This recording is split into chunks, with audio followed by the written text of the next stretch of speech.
Peace, this medicine man. I'm about to do another mini card reading session. Get my camera angled at the right direction. Let's see what we can do with this. There we go. So we about to do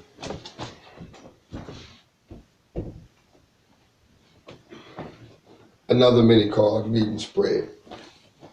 So I'm gonna show y'all guys another spread. Let's do this.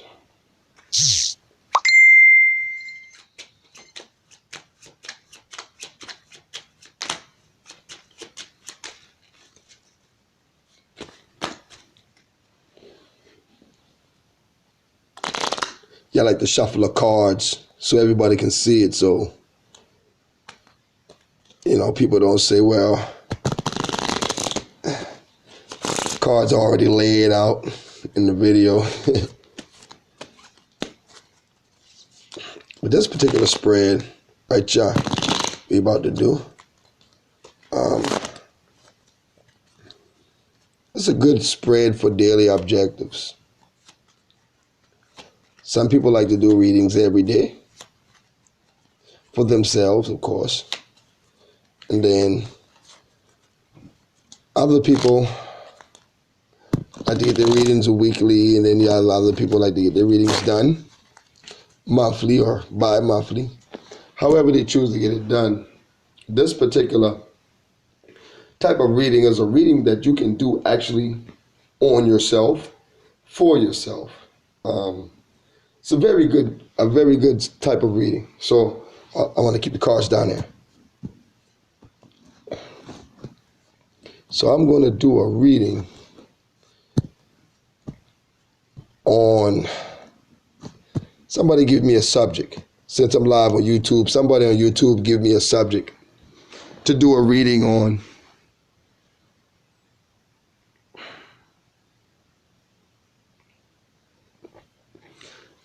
Anybody on YouTube want to give me a subject to do a reading on? I mean, it could be Donald Trump. It could be if the world gonna end tomorrow. Anything. We can't give you a reading live on YouTube, my son Fire. We don't do live readings on YouTube.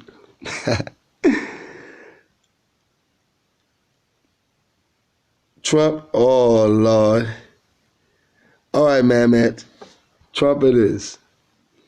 So what are we reading about Donald Trump? His presidency, or, I mean, what in particular? Or you just want a general reading? I actually already did a reading on Donald Trump, man. It already came out kind of clear. So let's pick somebody else. Let's pick somebody else. It's going in another direction. Let's look at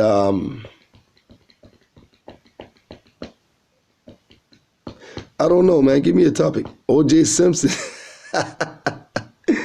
Yeah, OJ made parole, innit?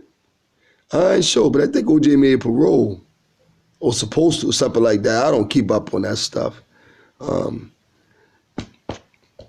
let's do a reading on. Okay, I got one. I got one for y'all. Let's do a reading on the ancestors and their approval of people returning back to their ancestral roots. Let's see what the ancestors have to really say about returning back to your ancestral roots and how important it is. So we're going to do a mini reading on that with this reading. All right. So let's go.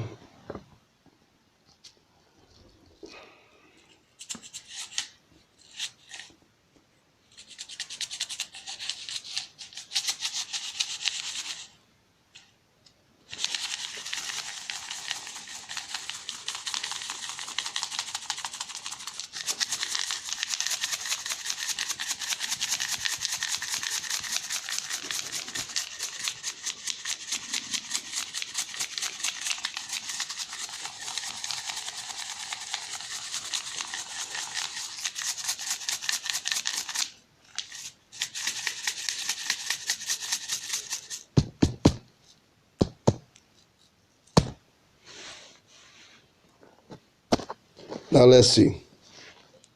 Let's shuffle the cards one more time.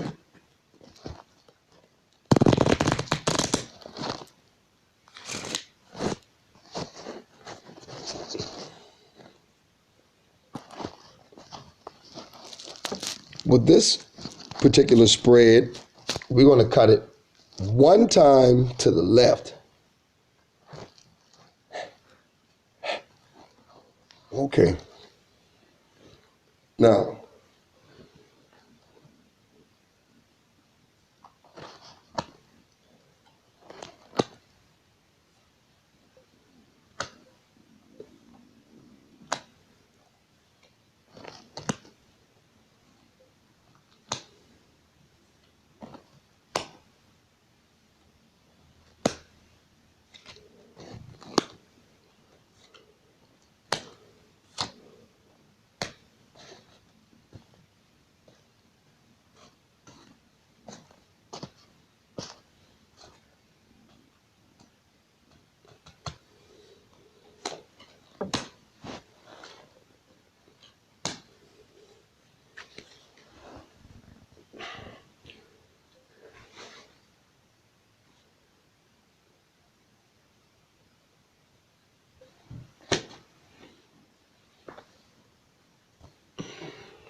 I got 13 cards exactly. There it goes. This is a 13 card spread. I just wanted to make sure, and I'll make sure that I got the patterns and everything right in this 13 card spread. All right. So this particular spread, we're doing an ancestral reading. And we're going to look at some of the things that the ancestors think about this conscious return back to ancestral thinking per se. Let's look at it. So let's start there.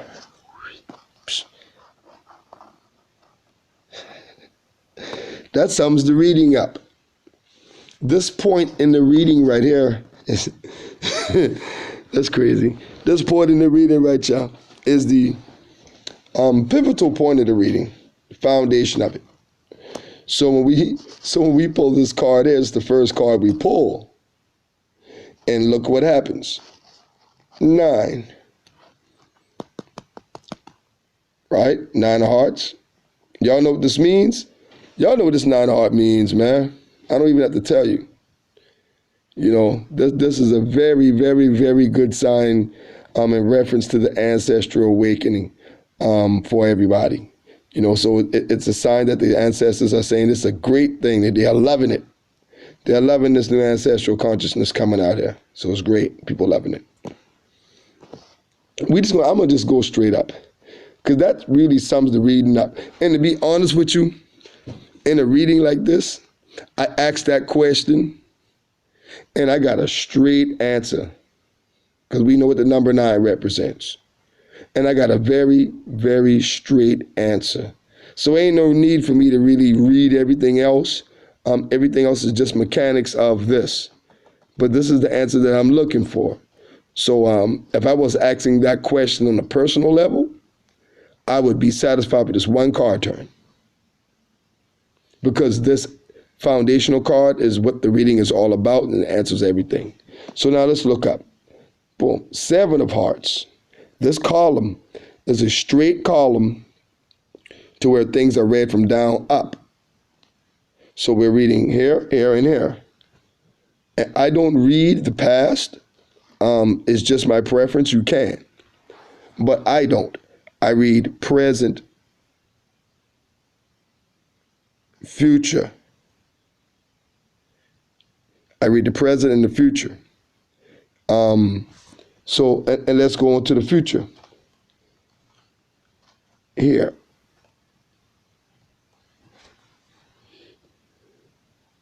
There are going to be balance issues with African Americans per se in the future.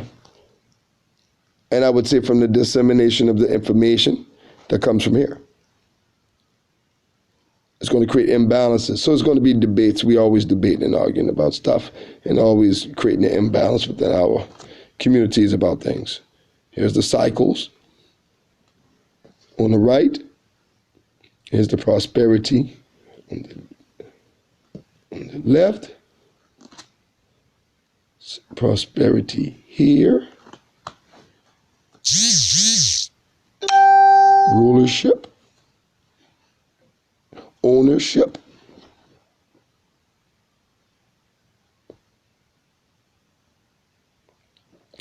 Oh, definitely, Ms. Sunfire. If the ancestors agree with us being indigenous to America, I mean, I don't think they have to really agree. You know, that's one of the things I've been talking about lately is that our ancestors are more so from this land in conjunction with the African ancestors that were brought over here. You know what I mean? A lot of times people just don't know or seek out their family history or community history to find out what the old people were saying, because this is the real history. The real history, it comes from the lips of the old people as they tell us what they knew from what they saw and what they experienced.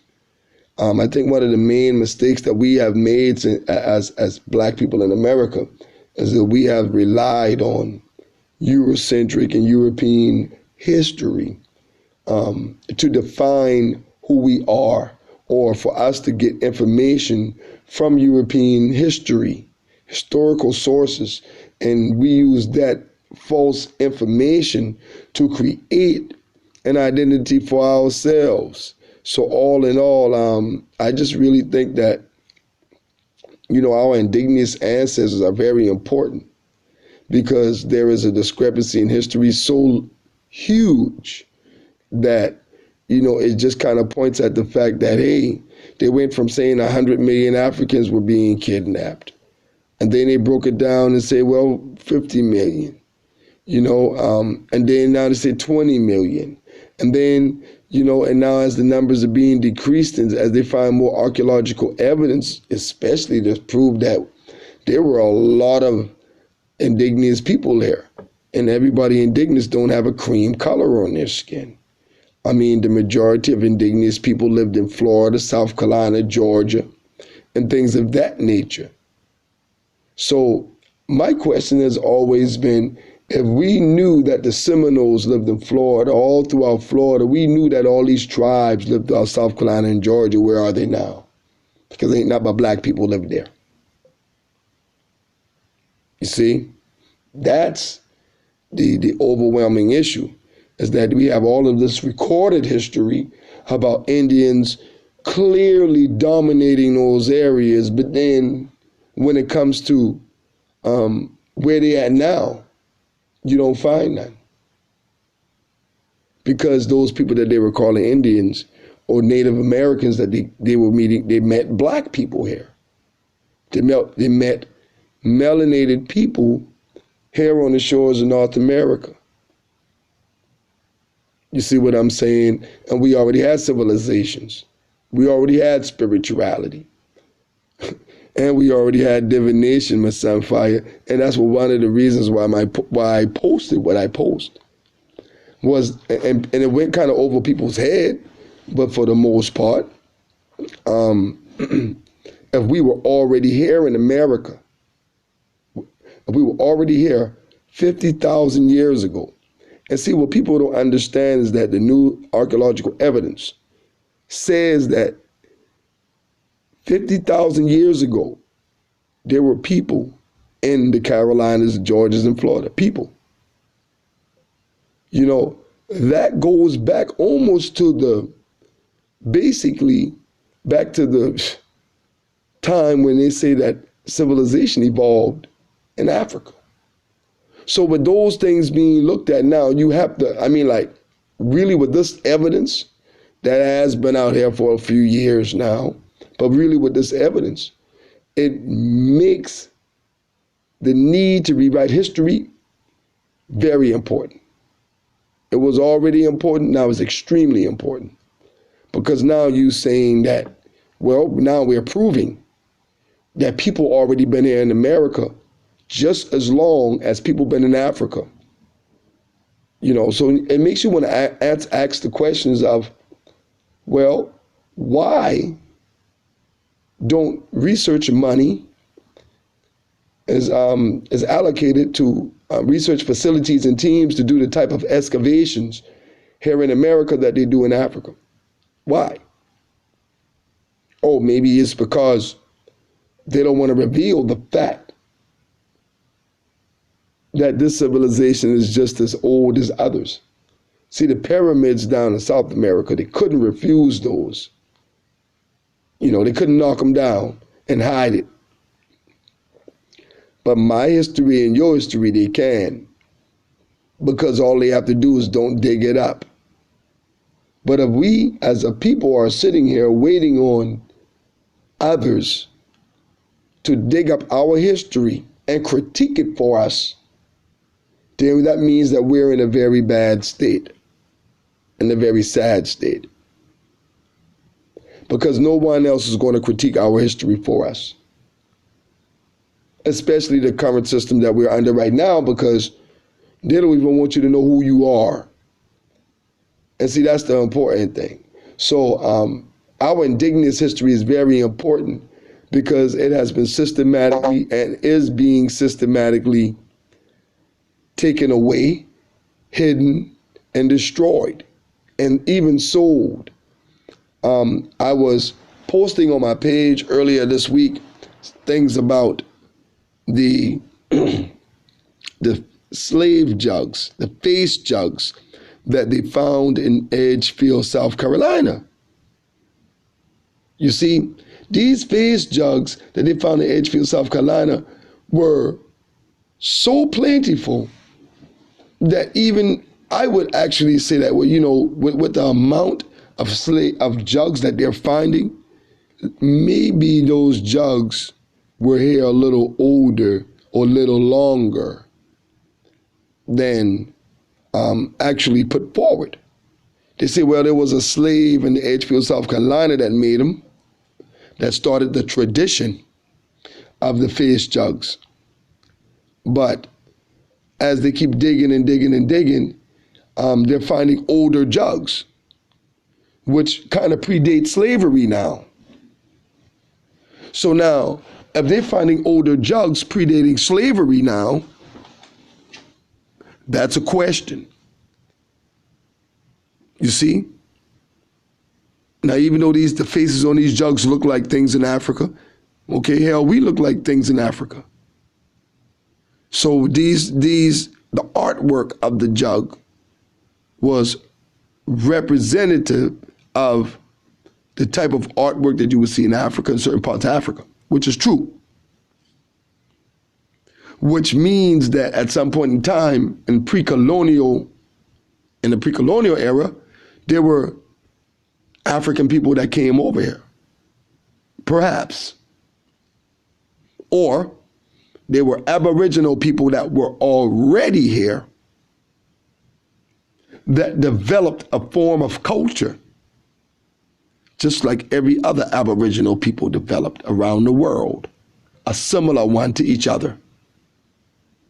Now, when we look at hoodoo, for example, what we see is, we already know what we're looking at online for the most part, but there's an element in hoodoo. There's an element in hoodoo where Indigenous people have always worked with bones and animal parts. And what we have seen in this so-called new movement of hoodoo, and this new hoodoo we've seen online, we don't see any bones, and we don't see people working with any animal parts. And that's mainly because the people who have perpetuated the knowledge of hoodoo out there to the masses, which is the Lucky Mojo crew, and those down with them, they perpetuated a version of the hoodoo that doesn't include working with animal parts and bones and blood.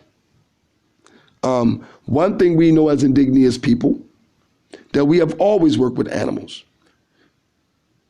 When you see those so-called quote-unquote Indians, when they show you pictures of the so-called quote-unquote Seminoles, Choctaws, you always see feathers on their gear. Feathers. I would say, well, people are missing about the feathers and the gear is that they had to sacrifice an animal to obtain those feathers. Okay? They just didn't walk up to a peacock or walk up into a wild turkey or a vulture and say, hey, man, let me get a couple of your feathers so I can use for my headgear, for my religious ceremony to my spirits. They didn't do it like that. You see? So if there were indigenous people here, indigenous people was working with totem spirits. You see? And this is what these animal rights activists don't know. This is what these animal rights activists don't realize because they don't know anything about the totem spirits. They want to print pretty pictures and put it on the altar instead of working with the actual animal spirit. There is a certain process, spiritual process, that was taken out of hoodoo. Now the real old hoodoo workers and those who were taught in communities by older hoodoo workers, we know about working with the bones. You know, we know about working with possum boning, black cat boning. You know, we know about all of that. We work with half of that. Shark teeth, alligator bones. Work with all of that. Snake skin, snake head, snake tail. We work with those things. But you don't find none of those things in the online watered down hoodoo. That's what I'm saying. People who are interested in learning the complete roots, all of it, not just enough to get by, because this is really about transformation, transforming your life. If you're going to establish a lineage for your children, then you want to establish a full lineage, because all indigenous people work with totem spirits. All indigenous people. You go to the Aboriginals in Australia, the real dark black people, they work with totem spirits. You go to the black people in China, they work with totem spirits. Cambodia. Everywhere you go, you find indigenous people with bird feathers and bones tied to them somehow that they work with. This is a universal practice for indigenous people because we all globally were connected to nature. Globally. You know, so for the most part, I just want to drop that little reading on y'all. A little bit about our indigenous status, since Miss Sunfire kind of sparked the inspiration for that conversation. And I just wanted to elaborate on some of that, because it's very important for us to understand that we do have an indigenous history that is being erased, you know, and we are being taught to forget about it and be exclusively African. I think for the most part that the numbers on the slave trade has been fudged, and that not that much, when I say that much, I'm talking about it probably was more like 10 million people or less that came in during the slave trade. But when they came here, they met a whole lot of black people already here.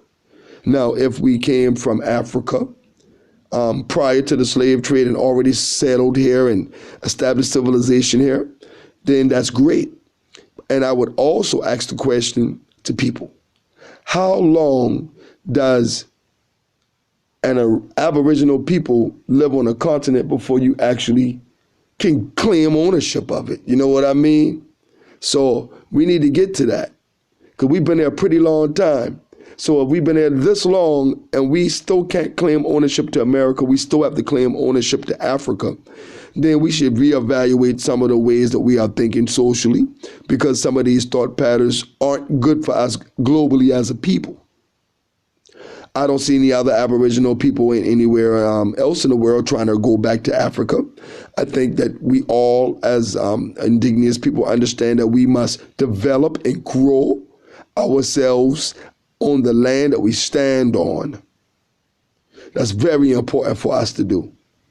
And if we don't grow and stand on the land that we own, we can keep looking for some place to run and hide. But we're going to call it, we're going back and develop. What are you developing? Do we really understand the differences of culture? Everybody is black. Yeah, we understand skin color, but we don't understand languages and ethnic differences that make a big point, a huge point, in how we communicate and socialize with people globally. I think for the most part, we need to start to realize that we have been only speaking one language primarily in America. When you go to Africa and other dark nations, you find that these people speak multiple languages. So before we think about relocating and going back to Africa, we have to understand that if we don't understand the context of their culture and how their culture operates, then we have to reevaluate that way of thinking for the most part. And what we really need to keep ourselves concentrated on is the idea and the reality that we are here in America. And we need to focus on what we have here and build ourselves here so we can help other Aboriginal people and Indigenous people globally. But we have to help ourselves first. And other than that, I'm going to say peace. This Medicine Man signing out. Y'all have a good day.